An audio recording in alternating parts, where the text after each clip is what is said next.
Alain Dubois a humilié Élise Moreau devant 40 invités millionnaires. Il ignorait qu'il était en train de commettre la plus grande erreur de sa vie. Dans 10 minutes, cet employé de maison traduirait des contrats en italien qu'il ne comprendrait jamais, et elle anéantirait sa fortune. Les gens comme vous devraient s'estimer heureux d'avoir un endroit où servir. La salle à manger se figea. Élise cessa de ramasser la coupe de cristal qu'Alain venait de jeter sur le sol en marbre. Intentionnellement, le verre brisé gisait à ses pieds. 40 visages se tournèrent vers elle. Des hommes d'affaires en costumes italiens, des célébrités, 3 investisseurs étrangers, un juge à la retraite. Tous observaient. Alain Dubois sourit. Magnate de l'immobilier, propriétaire de l'immeuble où il se trouvait, connu pour sa collection d'humiliations. Ramasser les morceaux, avec les mains. C'était le premier jour d'Élise dans ce manoir. Le seul emploi qu'elle avait réussi à décrocher après 6 mois de refus. Elle avait un besoin vital de ce salaire. Sa mère, atteinte d'un cancer en phase terminale, attendait une chimiothérapie coûtant 15 000 €. Sa seule chance. Elle s'agenouilla, les doigts tremblants. Elle prit le premier éclat. Une mondaine à table eut un petit rire. 2 hommes d'affaires détournèrent le regard, gênés. Le reste assistait à la scène dans un silence complice. Alain remplit une autre coupe de Bordeaux. Il se leva pour porter un toast. Au milieu de sa phrase, il jeta le liquide rouge par terre. Cette fois, juste à côté d'Élise. Oups, nettoyez ça aussi. Elle prit le chiffon qu'elle portait à son tablier. Commença à essuyer le marbre. Des larmes perlèrent au coin de ses yeux. Elle déglutit. Elle ne pouvait pas perdre cet emploi. Pas maintenant. Mesdames et messieurs, Alain tapa son couteau contre son verre. Voyez cette efficacité. C'est pour cela que nous payons, pour avoir des gens qui connaissent leur place. Des rires fusèrent autour de la table, certains francs, d'autres nerveux. Le majordome hésita sur le seuil de la cuisine, puis battit en retraite. « Dites-moi une chose. » Alain se pencha vers Élise, la voix forte, à dessein. « Avez-vous fait des études? Avez-vous seulement terminé le lycée ?» Silence absolu. Même les couverts s'immobilisèrent. Élise leva le visage, le regarda, la bouche entr'ouverte cherchant des mots. Aucun ne vint. Elle se remit à nettoyer le sol. « Je m'en doutais. » Il rit. « C'est pour ça que vous êtes là. Ceux qui n'étudient pas servent ceux qui ont étudié. » Une invitée, une avocate de renom, baissa les yeux vers son assiette. Alain poursuivit le dîner. Il ordonna à Élise de servir le vin à genoux, littéralement. « Pour apprendre l'humilité, » dit-il. Elle obéit. Ses mains tremblaient en tenant la bouteille française à 800 €. Elle renversa 3 gouttes sur la nappe. Il s'empressa de le faire remarquer à tout le monde. Les minutes qui suivirent furent une torture silencieuse. Élise servait. Alain commentait. « Attention à ne pas renverser. Ce vin coûte plus que votre salaire mensuel. » Les invités riaient ou feignaient de ne pas entendre. Elle retint ses larmes pendant 20 minutes, jusqu'à ce qu'elle n'en puisse plus. Une larme coula, puis une autre. Alain le vit. Son sourire s'élargit. « Vous pleurez? Mon Dieu, quelle sensibilité !» C'est à ce moment que Jean-Luc Fournier entra dans le salon. Italien, 62 ans, investisseur dans des fonds immobiliers européens. 40 minutes de retard. Costume bleu nuit impeccable. Accent prononcé. Scusa il ritardo, traffico impossibile. Alain se leva aussitôt. Changea de posture. Son sourire était différent. Signore Fournier, nous attendions votre présence pour conclure l'affaire. Asseyez-vous. Jean-Luc salua la tablée. Son regard tomba sur Élise à genoux, en train de nettoyer du vin. Il fronça les sourcils. Ne dis rien. Alain apporta le dossier des contrats. Un projet de complexe hôtelier d'1 milliard sur la côte italienne. Une coentreprise entre un groupe français et un consortium européen.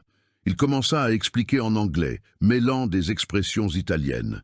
Le contrat prévoit une participation de 40% au bénéfice. Article 6, paragraphe 3. Ici. Il montra une page en italien. Jean-Luc prit le document, le lut en silence, s'arrêta sur une clause, relut, leva les yeux vers Alain. Ce paragraphe parle-t-il d'une participation de 40% ou de 14%? Alain cligna des yeux. 40. C'est clair. Ça ne l'est pas. Jean-Luc pointa le terme 14 ici. Cela signifie 14. Une sueur froide perla sur le front d'Alain. Il reprit le papier. Relut. Ce doit être une faute de frappe. L'avocat a traduit. Je vais corriger. Ce n'était pas une erreur. La voix d'Élise était basse, mais ferme. Tous se tournèrent vers elle. Elle était toujours à genoux, chiffon à la main, les yeux rouges. Mais sa voix ne tremblait pas. Le contrat est correct. 14 ici signifie 14, pas 40. Un silence de plomb. Alain laissa échapper un rire forcé. Ah oui? Maintenant, l'employé de maison parle italien? Élise se releva, lentement, essuya ses mains sur son tablier. Je le parle. Et ce contrat comporte 3 erreurs graves que vous n'avez pas remarquées. Jean-Luc se pencha sur sa chaise, les yeux vifs. Alain tenta de rire à nouveau, mais sa voix flancha. C'est absurde. Vous ne savez pas de quoi vous parlez. Article 6, paragraphe 3. Élise pointa sans prendre le papier. La participation est de 14%, pas 40. Article 9, paragraphe 1, résiliation sous 90 jours, pas 30. Article 12, pénalité de 2 millions d'euros, pas de dollars. Jean-Luc saisit le contrat, tourna les pages, vérifia, la regarda, puis regarda Alain. Elle a raison, tout est exact. Le silence était maintenant celui du choc. Alain devint blême, ouvrit la bouche, la referma, tenta de parler. Mais, comment? Qui a traduit ça? Jean-Luc l'ignora, se tourna vers Élise. Signora, lei parla italiano? Si, fluentement. Dove ha studiato? Università Bocconi, Milano. Lauréat magistral, un diritto international. La table explosa en murmures, des couverts tombèrent. Tout le monde parlait en même temps. Alain se tenait debout, livide. C'est un mensonge. N'importe qui peut inventer. Ce n'est pas un mensonge. Jean-Luc leva la main. Je connais son travail. La dottoressa Élise Moreau a conclu un accord de 200 millions d'euros pour Fiat en 2019. J'étais présent lors des négociations. Élise inspira profondément. Enfin. Mon nom est Élise Moreau. J'ai été avocate spécialisée en droit commercial international pendant 8 ans. J'ai tout perdu suite à un procès frauduleux intenté par un ex-associé. Ma réputation a été détruite. Mes clients volés. Je me suis retrouvé sans rien. J'ai accepté ce travail parce que ma mère a un cancer. Le traitement coûte 15 000 euros. Personne ne respirait. Et ce contrat, dit-elle en désignant le papier, vaut 420 millions d'euros. Si vous l'aviez signé, vous auriez perdu 340 millions. Jean-Luc ferma le dossier, se leva, regarda Alain avec mépris. Je ne fais pas affaire avec ceux qui humilient le talent. L'accord est annulé. Il quitta la pièce. 3 autres investisseurs le suivirent. Alain resta figé, la bouche bée, les yeux écarquillés. 40 invités assistaient à sa chute. Les smartphones enregistraient déjà. En 30 secondes, les vidéos commencèrent à inonder les réseaux sociaux. Élise retira son tablier, le plia, le posa sur une chaise. « Bonne nuit, monsieur Dubois ». Elle sortit par la porte principale. Pour la première fois, pas par celle de la cuisine. Jean-Luc Fournier rattrapa Élise sur le parking. Il marchait d'un pas rapide. Elle avançait sans se retourner, s'efforçant de retenir les sanglots qui menaçaient d'exploser. Dottoressa Moreau. Elle s'arrêta, se retourna lentement.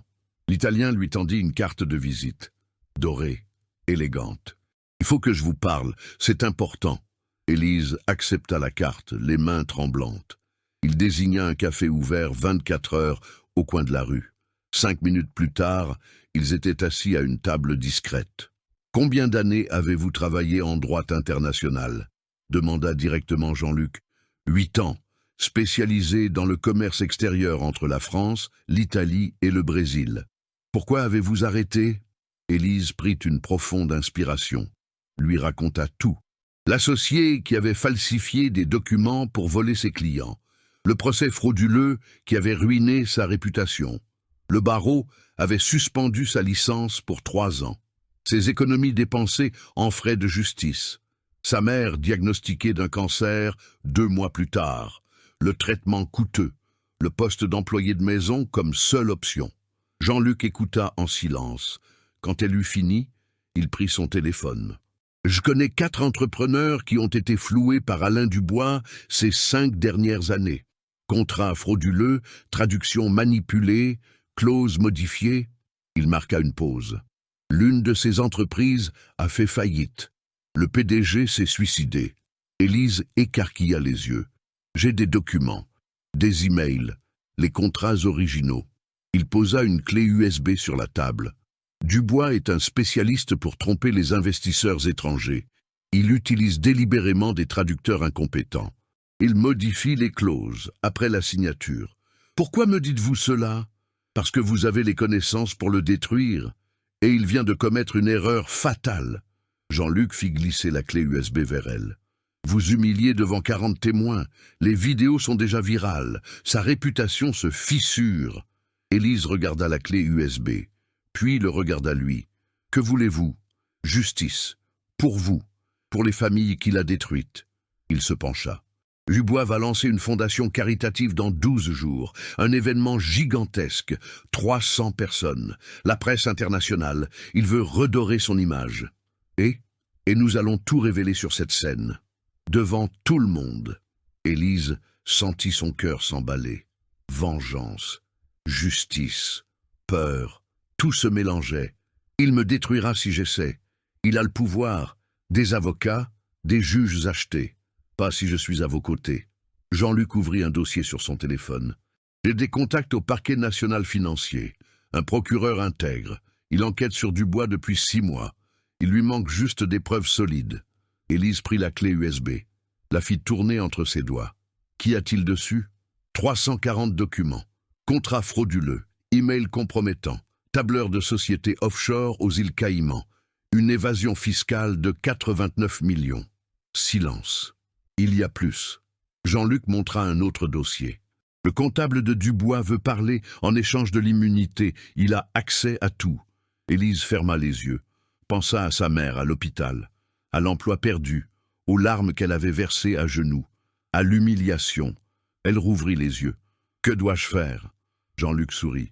Préparez le meilleur dossier de votre vie. Je m'occupe du reste. 2 jours plus tard, Élise se réveilla avec un message sur son téléphone. Numéro inconnu. Votre emploi est annulé. Et votre mère a été expulsée de l'hôpital. Bienvenue dans la réalité. Elle appela en urgence l'hôpital Cochin. On lui confirma. Une ordonnance du tribunal avait bloqué sa mutuelle. Sa mère était transférée à l'assistance publique. Traitement suspendu. Élise s'assit sur son lit, les mains tremblantes, la respiration coupée. Un deuxième message arriva. Ce n'est qu'un début. Abandonnez, ou vous perdrez bien plus. Alain Dubois ne plaisantait pas.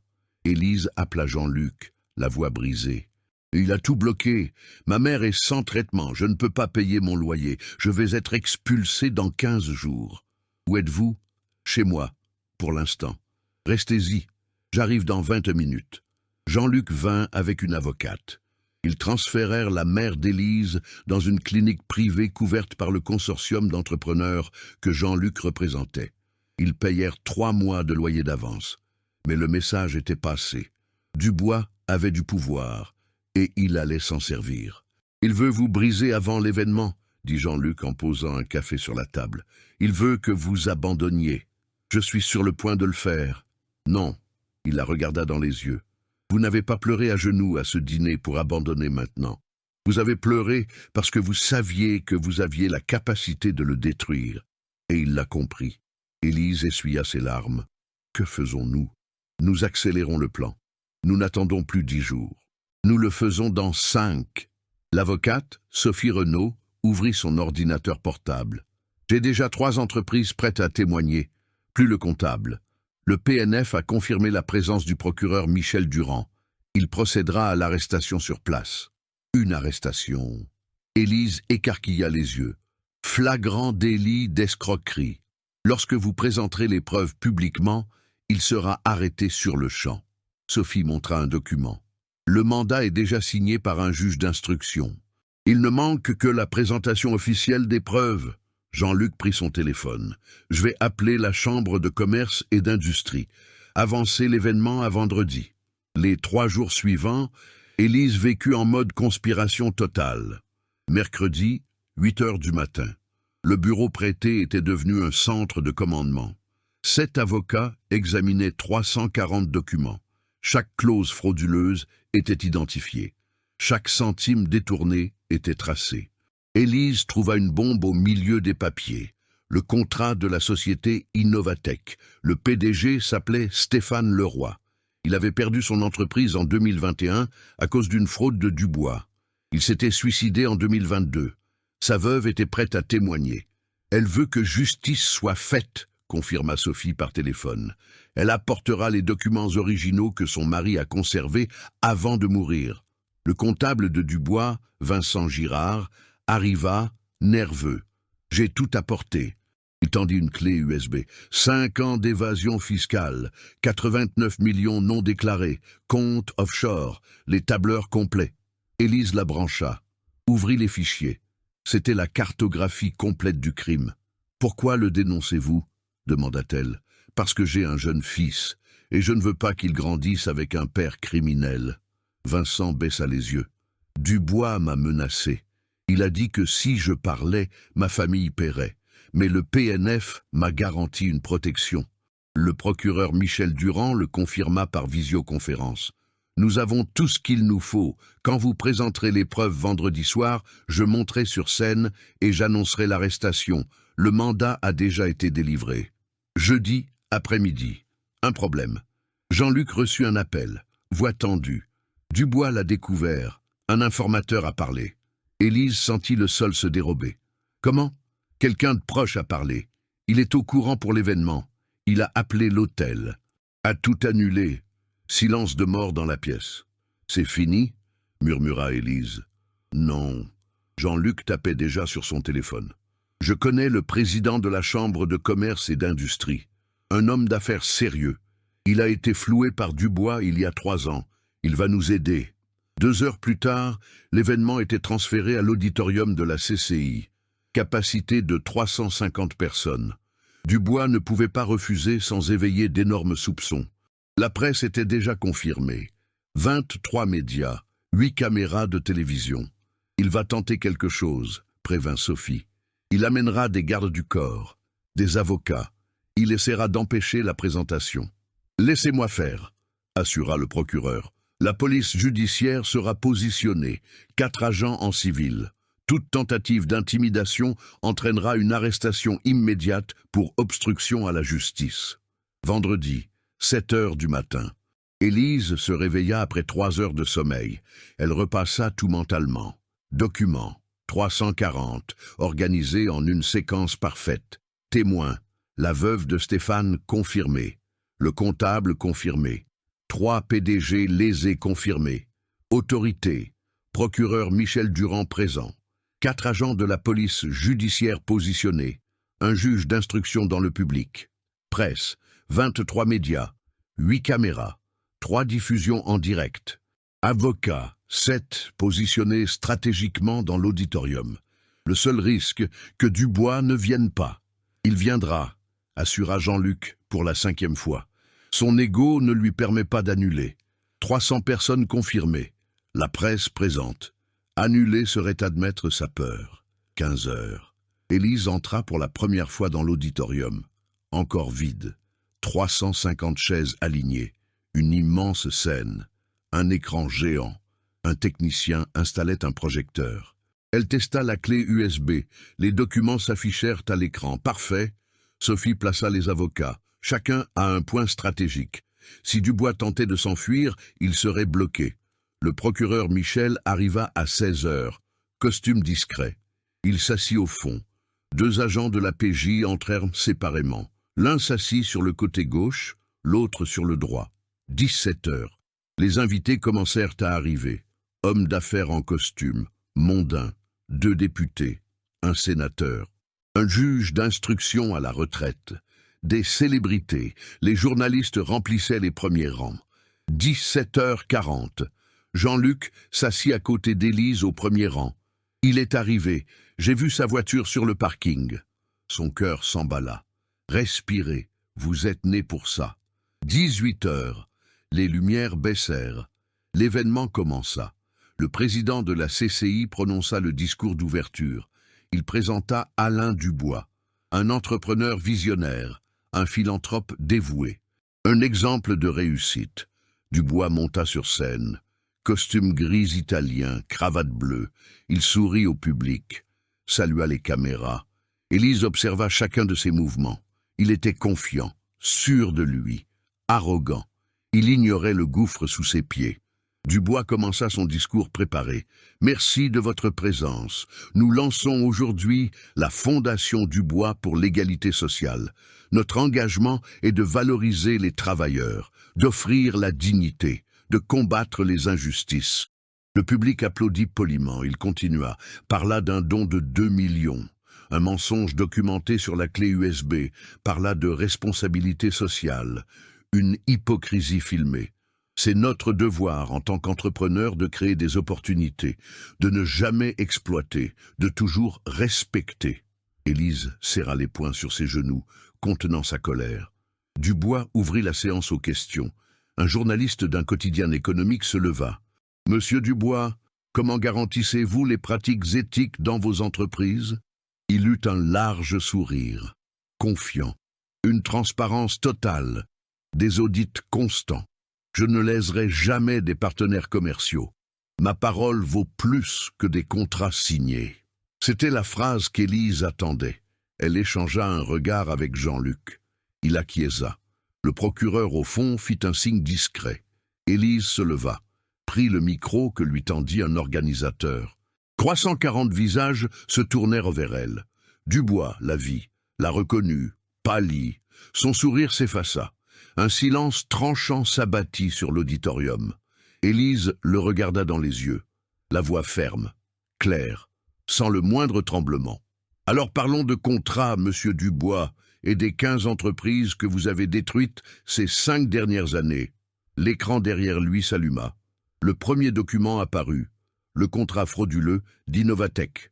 La date, les signatures. Les clauses modifiées en rouge. Le public explosa en murmures. Dubois resta figé, la bouche entr'ouverte, les mains moites. C'était le début de la chute. « Je suis maître Élise Moreau, avocate spécialisée en droit international, et je détiens les preuves documentaires de 15 contrats frauduleux établis par vous au cours des 5 dernières années. » L'écran projetait le premier document. Contrat de la société Innovatech, 2021. Les montants en surbrillance. Les clauses surlignées en rouge. Ce contrat promettait 40% de participation aux bénéfices, mais la version en italien, signée par l'investisseur, stipulait 14%. Les murmures éclatèrent dans la salle. Les journalistes se mirent à prendre des notes frénétiquement. Les caméras se braquèrent sur l'écran. Alain tenta de l'interrompre. « C'est ridicule. Sécurité. Sortez cette femme d'ici. » 2 agents de sécurité firent un pas en avant, s'arrêtèrent net. Le procureur Michel Durand se leva au fond de la salle, montra son insigne. Parquet national financier, personne ne sort, personne n'interrompt. Les agents de sécurité reculèrent. Élise poursuivit, la voix assurée. Différence entre les versions 10 millions d'euros détournés. La veuve du PDG d'Innovatech est ici. Souhaite-t-elle témoigner ? Une femme d'une 50aine d'années se leva au 5e rang. Mon mari, Stéphane Leroy, a perdu son entreprise à cause de ce contrat. Il a tout perdu. Il s'est donné la mort en mai 2022. Il a laissé une lettre expliquant la fraude. Silence de mort dans l'auditorium. Alain devint livide. La sueur coulait sur son front. C'est un mensonge. Je ne connais pas cet homme. Élise projeta une photo. Alain et Stéphane Leroy se serrant la main. Le contrat signé entre eux. La date visible. Cette photo date de mars 2021. Cérémonie de signature. 3 témoins. Tous identifiés. La salle explosa. Les députés discutaient entre eux. Les journalistes appelaient leur rédaction. Les entrepreneurs filmaient avec leur téléphone. Élise enchaîna. 2e entreprise. Bâtisseur Lefebvre & Fils. Contrat de 2020. La version en français promettait une résiliation sous 30 jours. La version en allemand signée par l'investisseur stipulait 90 jours avec une amende de 3 millions d'euros. Elle projeta les contrats côte à côte. Les différences mises en évidence. La directrice de Lefebvre en Fils est-elle ici? Une femme d'une quarantaine d'années se leva. Julie Lefebvre. J'ai perdu près de 3 millions. Mon entreprise a été placée en redressement judiciaire. J'ai licencié 60 employés. Alain tenta de se défendre. Des erreurs de traduction, ça arrive. Ce n'était pas intentionnel. Ce ne sont pas des erreurs. Élise changea de diapositive. Ce sont des modifications systématiques. 15 entreprises, 5 ans, le même schéma, toujours à votre avantage. Elle projeta un tableau. Les 15 entreprises listées, les dates, les montants détournés, le total sur la dernière ligne, 60 millions d'euros. Le public était en état de choc. Certains se levèrent, d'autres filmaient compulsivement. Le juge d'instruction présent, M. Henri Mourat, demanda un micro. « Ces preuves sont-elles authentiques ?» Élise fit un signe à son avocate, Sophie. Elle monta sur scène avec un dossier.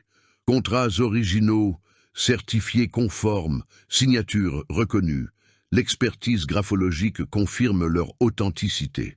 Le juge prit les documents, les examina, hocha la tête en signe de confirmation. Alain commença à craquer, sa voix devint tremblante. « Vous ne comprenez pas. Les affaires sont complexes, les interprétations varient. Ce ne sont pas des interprétations. » Élise projeta des emails. « Ce sont des instructions explicites de votre part au traducteur pour qu'il modifie les clauses. » Un email à l'écran. Expéditeur, Alain Dubois. Destinataire, traducteur engagé. Contenu, modifier la participation de 40% à 14% dans la version italienne. Rester ambigu. Deuxième email. Changer le délai de résiliation à 90 jours. L'investisseur ne le remarquera pas. Troisième email. Pénalité en euros, pas en dollars. La différence de change est en notre faveur. Le public explosa d'indignation, des cris, des insultes. Des entrepreneurs se levèrent, révoltés. Le sénateur présent demanda la parole. C'est un crime fédéral, une escroquerie en bande organisée. Alain tenta de quitter la scène. 2 agents de la police judiciaire bloquèrent les sorties latérales. « Asseyez-vous, monsieur Dubois », ordonna le procureur Michel. Il s'assit, les mains tremblantes, son costume trempé de sueur. Élise n'avait pas fini. Mais la fraude contractuelle n'est pas tout. Il y a plus. Elle projeta un tableur. Société offshore aux îles Caïmans. Compte bancaire au nom d'une société écran. Dépôt régulier. 5 ans de transactions. Évasion fiscale. 89 millions d'euros non déclarés au fisc. Blanchiment d'argent via un paradis fiscal. Le comptable, Vincent Girard, monta sur scène. Nerveux, mais déterminé. J'ai travaillé pour Alain Dubois pendant 7 ans. J'étais responsable de ces opérations. J'ai tous les tableurs, tous les justificatifs, tous les virements. Il remit une clé USB au procureur. Alain explosa. « Traître, je vous faisais confiance. »« Vous m'avez menacé, » cria Vincent en retour. « Vous avez dit que ma famille paierait si je parlais. Mais j'ai un jeune fils, et je ne le laisserai pas grandir en pensant que son père est le complice d'un criminel. » Des applaudissements spontanés fusèrent du public. Vincent descendit de scène, protégé par un agent de la PJ. Élise projeta une dernière série de documents. 16 biens immobiliers achetés avec de l'argent non déclaré, 4 au nom de prête-nom, 7 au nom de votre mère, 5 au nom de votre ex-femme. Des photos des propriétés, des manoirs, des appartements de luxe, des domaines, leur valeur estimée sous chacun d'eux. Patrimoine total, 890 millions. Origine, les fraudes documentées. Alain enfouit son visage dans ses mains. Il savait qu'il était fini. Le procureur Michel Durand monta sur scène, son insigne bien visible, la voix forte et claire. Le parquet national financier enquête sur Alain Dubois depuis 6 mois. Tout ce que Maître Moreau a présenté a été validé par notre équipe. Documents authentiques, témoins confirmés, expertise terminée. Silence absolu. On aurait pu entendre une mouche voler. Alain Dubois est formellement mis en examen pour escroquerie en bande organisée, fraude fiscale, blanchiment d'argent et association de malfaiteurs. Pause dramatique. Peine estimée, 12 à 18 ans de réclusion criminelle. Le public explosa. Certains applaudirent. D'autres crièrent leur indignation. Les journalistes se précipitèrent pour sortir et diffuser la nouvelle. Le procureur continua. Ces biens sont saisis avec effet immédiat sur ordonnance du juge. 890 millions en propriété, 4 entreprises, 7 biens immobiliers urbains, 9 biens ruraux, 12 véhicules de luxe, comptes bancaires en France et à l'étranger. Alain se leva, tenta de parler. Aucun son ne sortit. 2 agents de la police judiciaire montèrent sur scène. Menottes au poing. Alain Dubois, vous êtes placé en garde à vue pour crime contre le système financier, escroquerie en bande organisée et blanchiment d'argent. « Non !» hurla-t-il. « Vous ne savez pas qui je suis. J'ai des avocats, j'ai des juges. Je serai dehors dans 1 heure. » L'agent continua, impassible. « Vous avez le droit de garder le silence. Tout ce que vous direz pourra être retenu contre vous. » Ils le menottèrent sur scène, devant 340 personnes, 23 journalistes. 8 caméras diffusant en direct. Les flashs des téléphones crépitèrent. Des vidéos étaient enregistrées sous tous les angles. Alain tenta de résister. « Je peux payer! Je peux dédommager les entreprises! On peut négocier !» Le procureur secoua la tête. « Il n'y a pas de négociation. Les crimes sont constitués. Les preuves sont irréfutables. » L'avocat d'Alain tenta d'intervenir. « Mon client a le droit... » « Votre client a le droit de se taire, » l'interrompit le juge d'instruction. « Et il ferait bien d'user de ce droit maintenant. » Les agents escortèrent Alain hors de la scène. Il sortit en hurlant. « C'est un complot! Elle m'a piégé! Elle a tout organisé !» La porte se referma. Ses cris résonnèrent dans le couloir. Puis, le silence. Le public resta sous le choc pendant 5 secondes. Puis, explosa. Les entrepreneurs lésés s'étreignirent. Certains pleuraient. Julie Lefebvre pleurait de soulagement. Enfin, justice. La veuve de Stéphane Leroy essuya ses larmes. Mon mari peut reposer en paix maintenant. Jean-Luc Fournier serra Élise dans ses bras. Vous avez réussi. Vous avez écrit l'histoire. Les journalistes encerclèrent Élise, des micros sous son nez. Comment avez-vous obtenu toutes ces preuves? Le travail de 6 mois, avec l'aide d'entrepreneurs lésés et du parquet national financier. Saviez-vous qu'il serait arrêté aujourd'hui? Je l'espérais, mais je n'en étais pas certaine. Comment vous sentez-vous?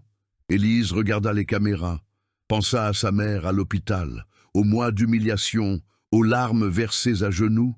Je sens que justice a été rendue, pas seulement pour moi, pour 15 familles qu'il a détruites.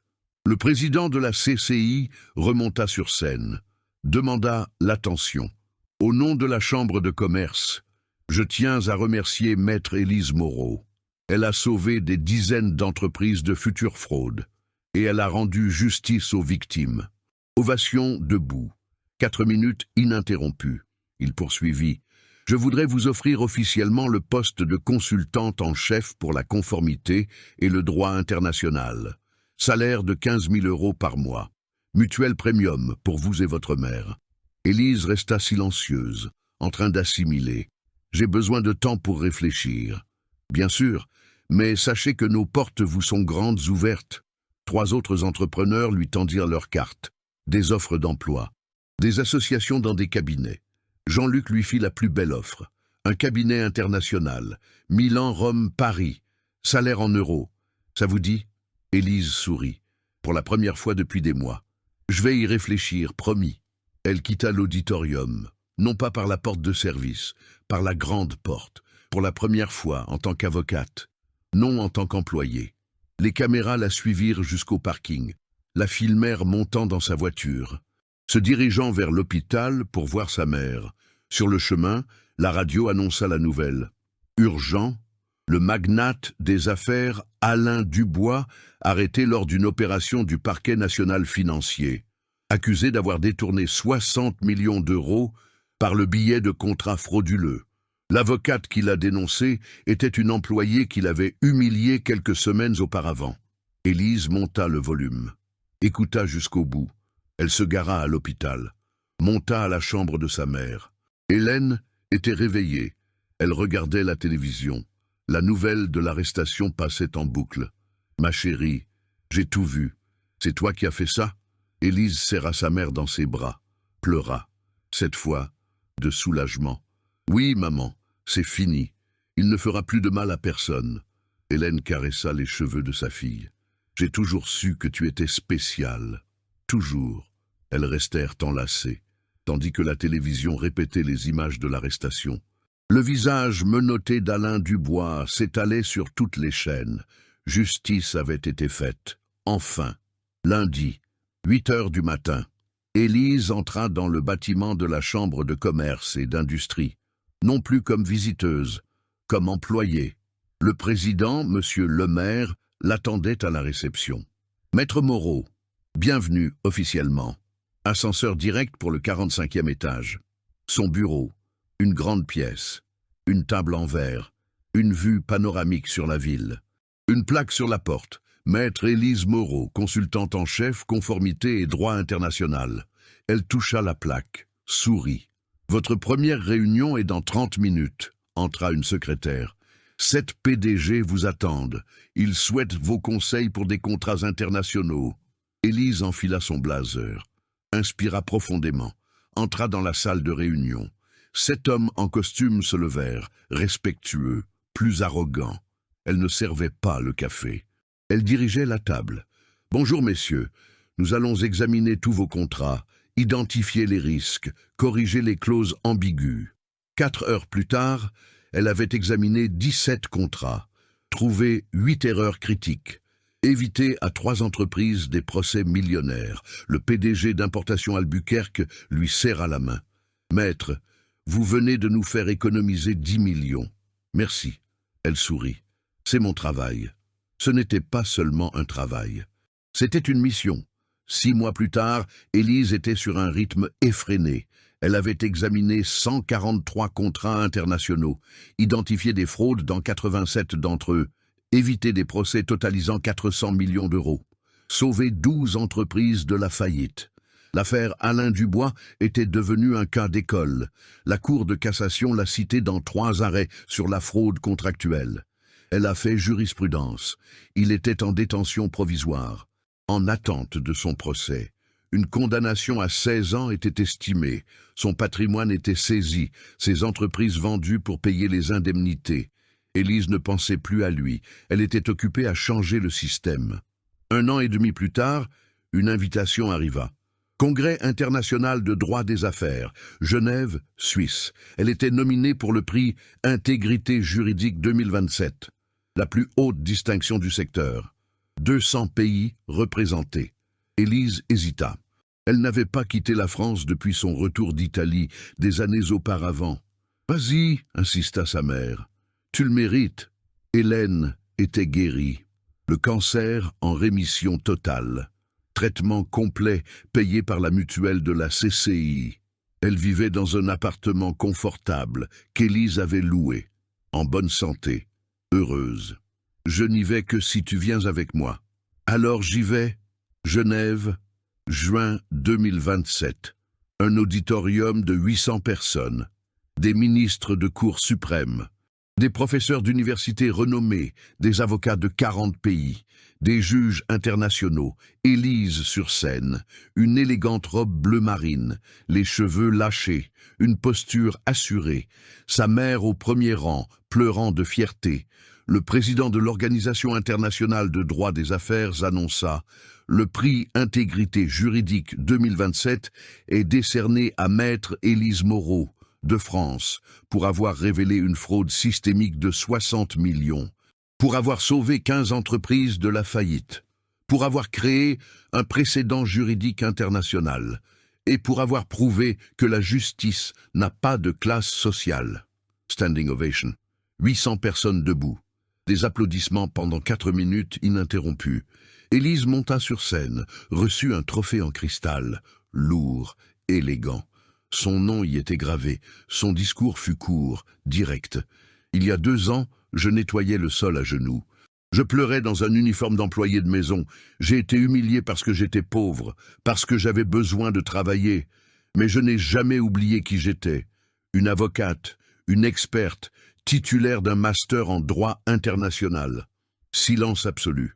Ce prix n'est pas seulement le mien, il appartient à toutes les employés invisibilisés, à tous les professionnels qualifiés qui ont tout perdu, à toutes les personnes qui ont été jugées sur leurs vêtements, pas sur leurs capacités. Les applaudissements éclatèrent à nouveau. Et c'est un message. La classe sociale ne définit pas la compétence. L'uniforme ne définit pas la valeur. La justice ne choisit pas un nom de famille. 4 minutes d'ovation supplémentaires. Après la cérémonie, 15 universités l'invitèrent pour des conférences. 8 cabinets lui proposèrent une association. 3 gouvernements sollicitèrent ses conseils.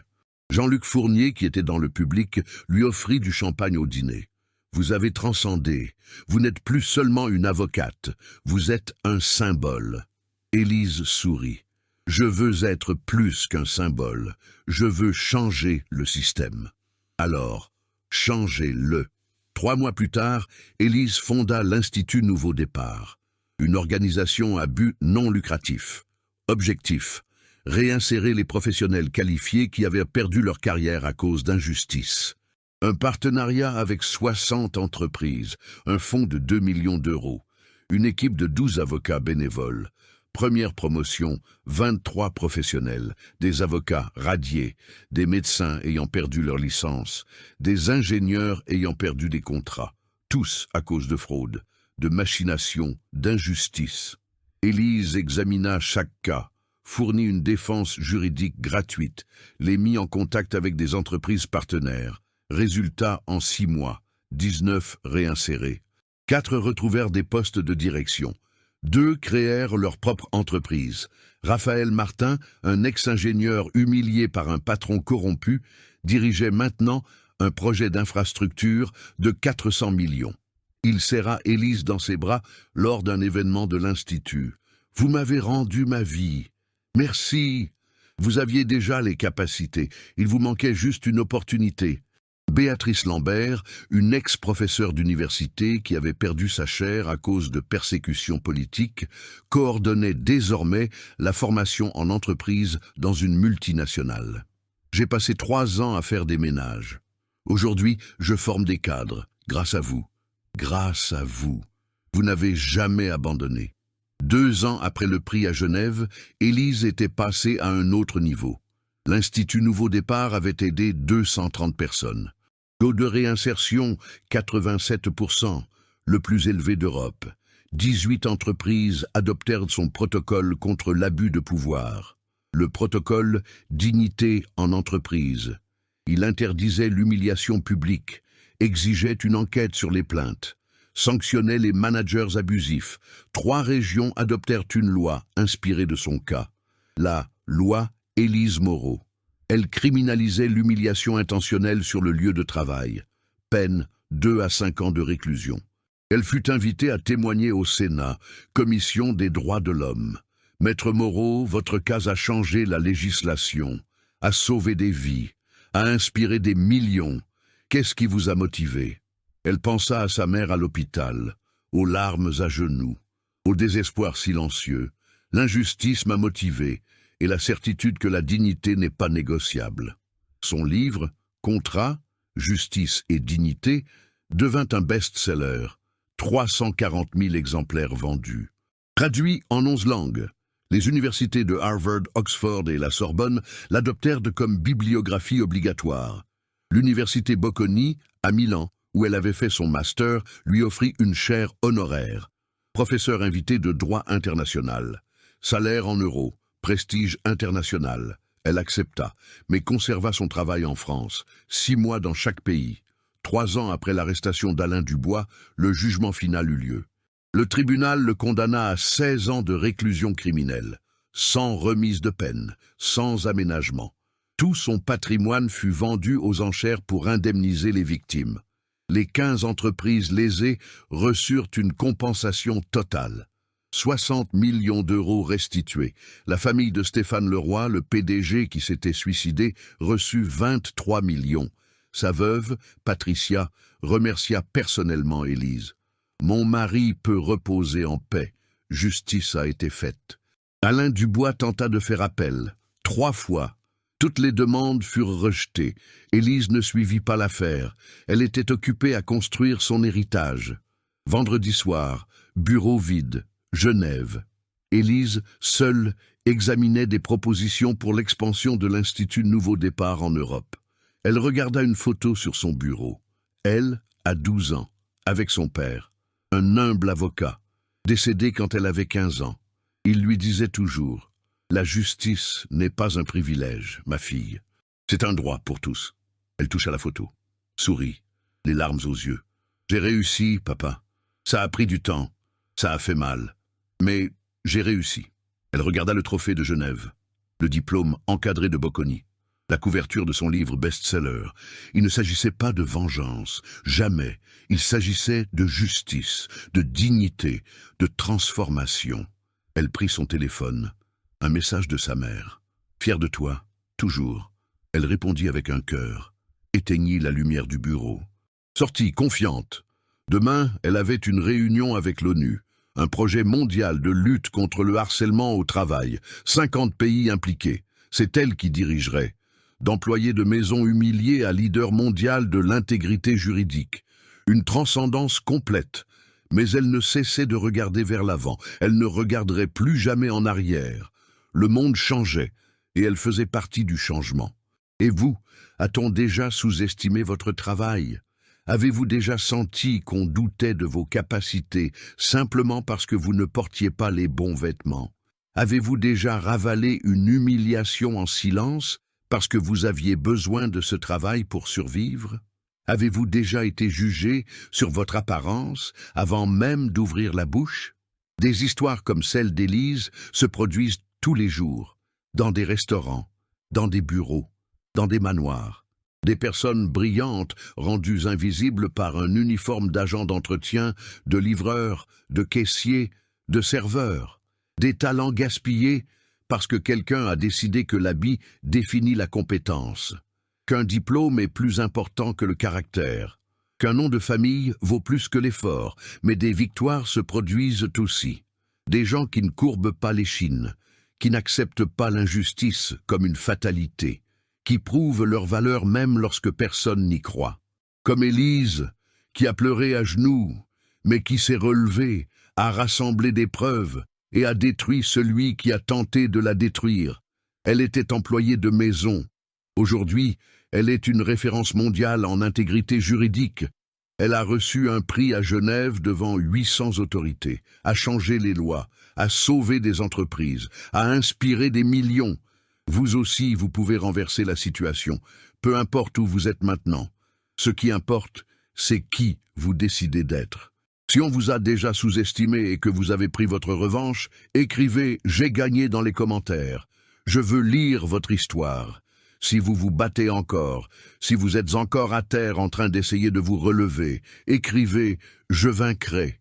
Parce que vous allez vaincre, je n'en ai aucun doute. Partagez cette histoire. Envoyez-la à cette personne qui songe à abandonner à cause d'une humiliation. À ceux qui pensent qu'ils n'ont plus aucune chance. À ceux qui pleurent en cachette parce qu'un patron a abusé de son pouvoir. Montrez-leur qu'un retournement de situation est possible, que la justice existe, que la dignité n'est pas négociable. Ne partagez pas la vidéo. Partagez l'espoir. Abonnez-vous à la chaîne. Chaque semaine, une nouvelle histoire de personnes qui ont renversé la vapeur. Des gens qui ont prouvé que la classe sociale ne définit pas la capacité, que l'humiliation n'est pas une sentence, que tout puissant arrogant peut tomber. Et il tombe. Prochaine vidéo.